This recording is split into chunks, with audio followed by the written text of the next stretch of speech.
tak silap saya lah pada Sabtu hadapan.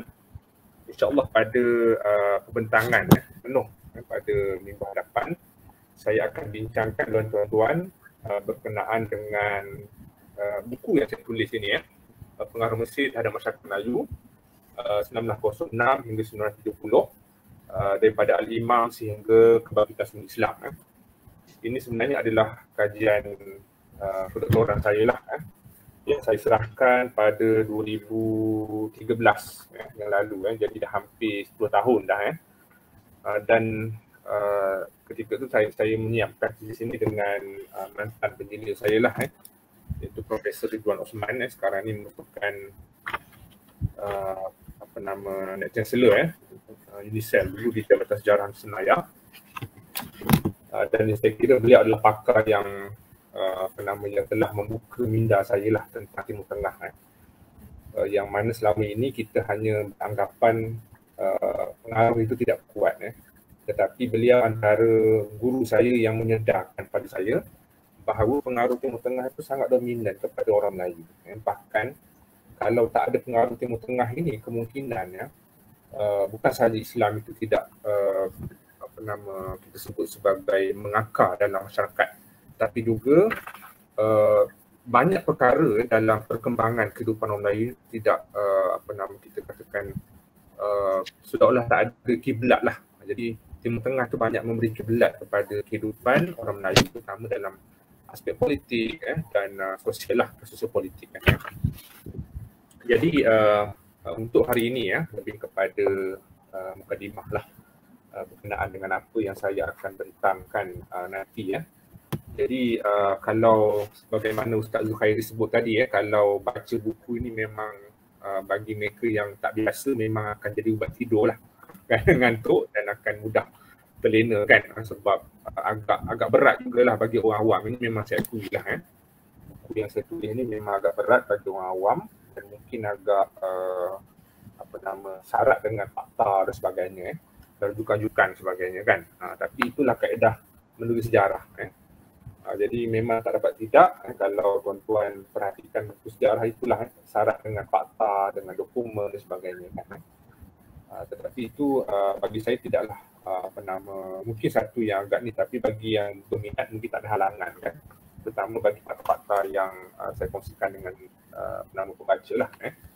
Jadi secara ringkaslah untuk malam ini saya akan berikan sedikit gambaran berkenaan dengan apa yang akan saya bentangkan nanti pada minggu hadapan.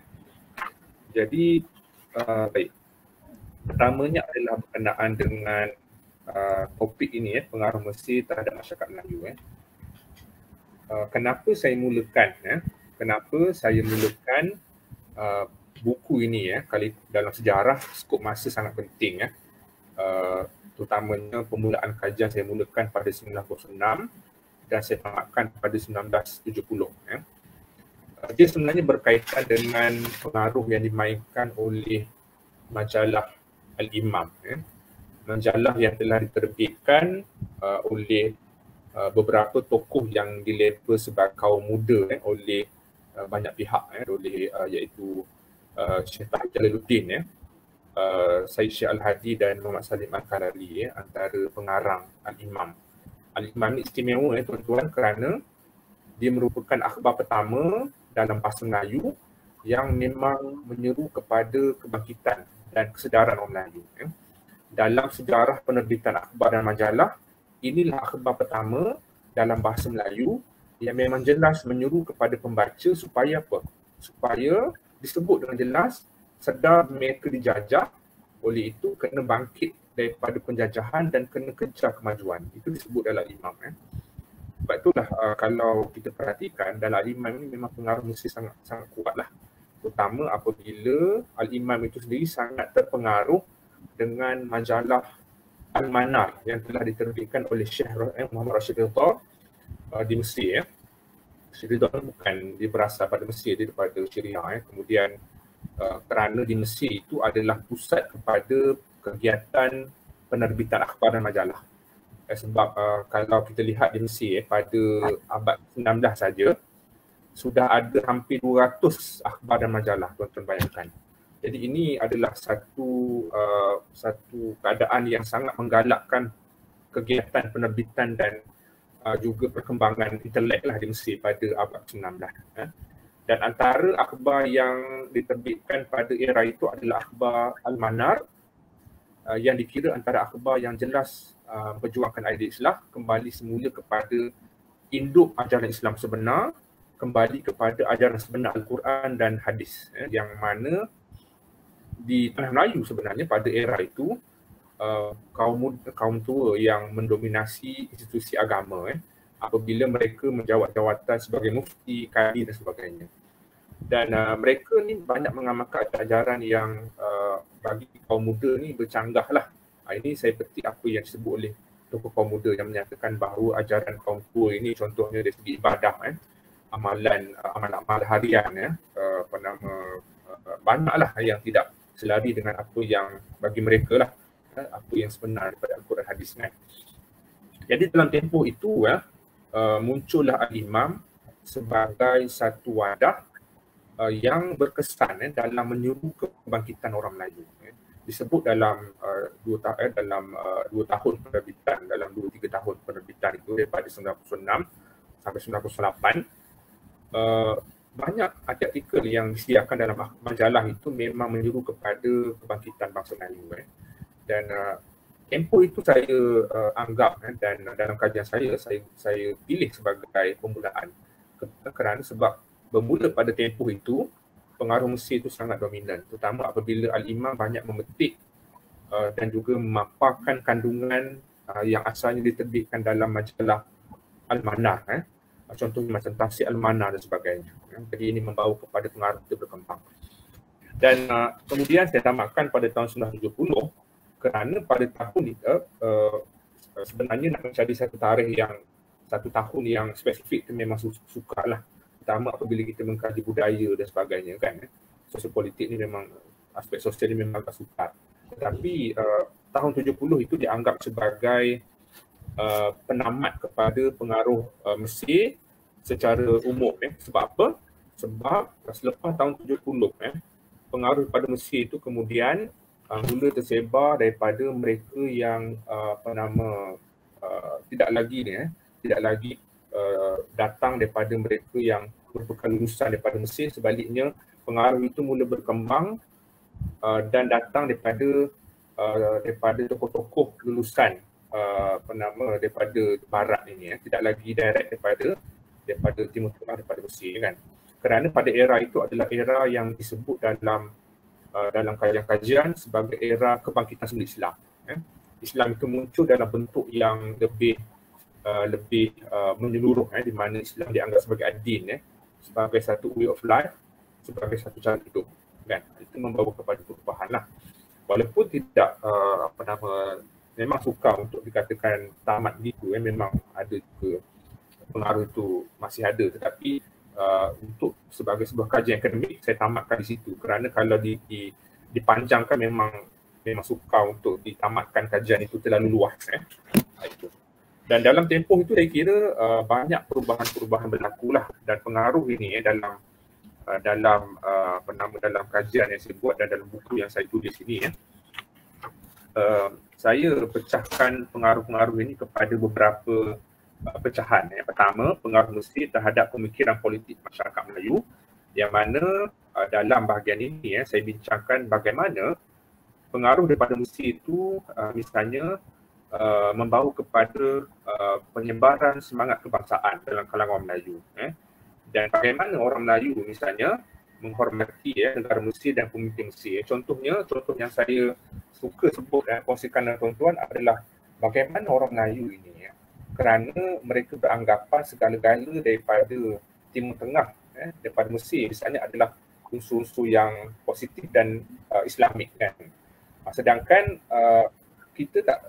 orang Melayu ketika itu tak sedar misalnya apa yang dilakukan oleh Gamal Abdul Nasir kepada Ikhwan Al-Muslimin, berapa ramai yang dibunuh, berapa ramai yang digantung sebagainya.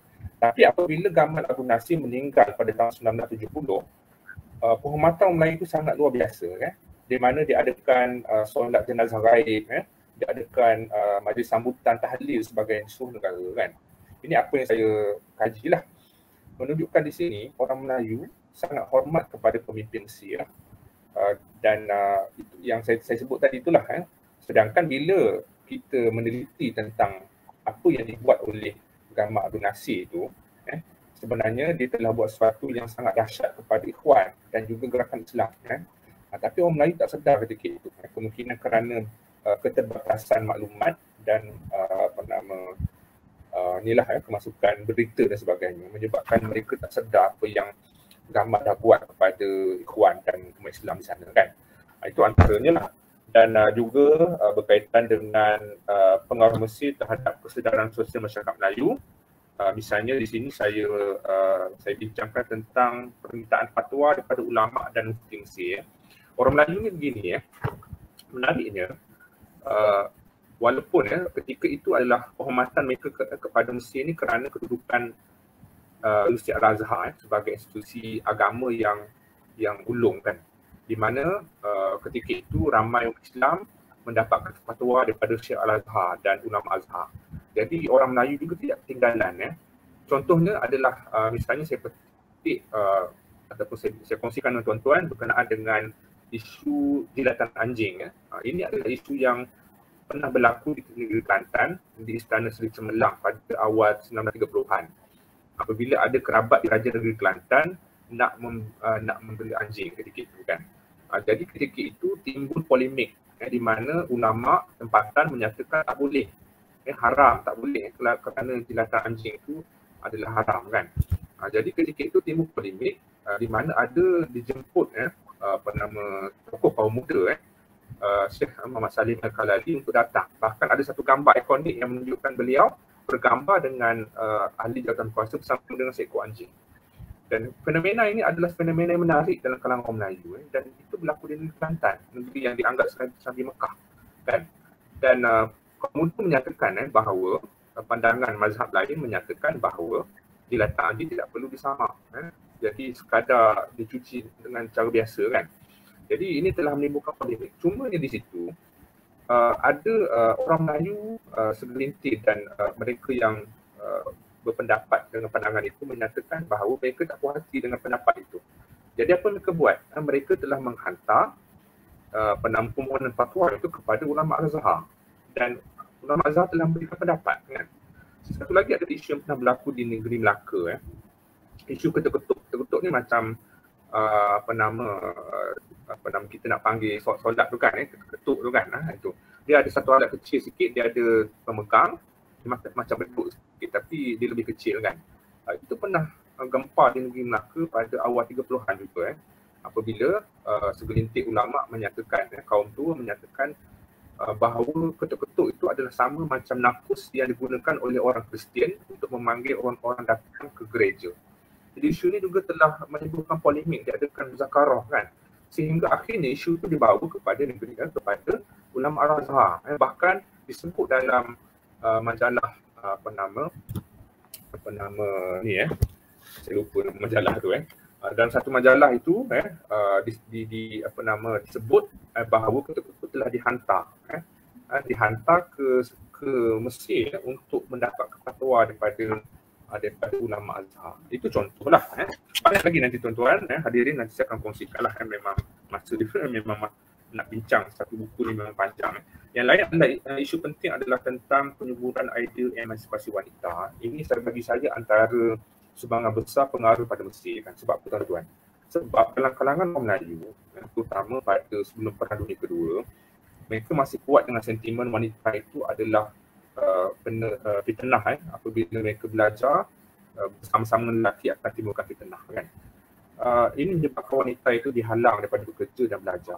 Cumanya ini satu yang saya ingat sumbangan besar tokoh-tokoh Islam dan pengaruh pada Mesir, di mana tokoh Islam ini antara tokoh yang ke depan untuk menyedarkan orang Melayu bahawa wanita juga adalah layak untuk mendapat pendidikan, bahkan layak juga untuk berkhidmat bersama-sama dengan lelaki kan. Ini contoh yang saya contoh yang jelas adalah dalam Al-Imam misalnya.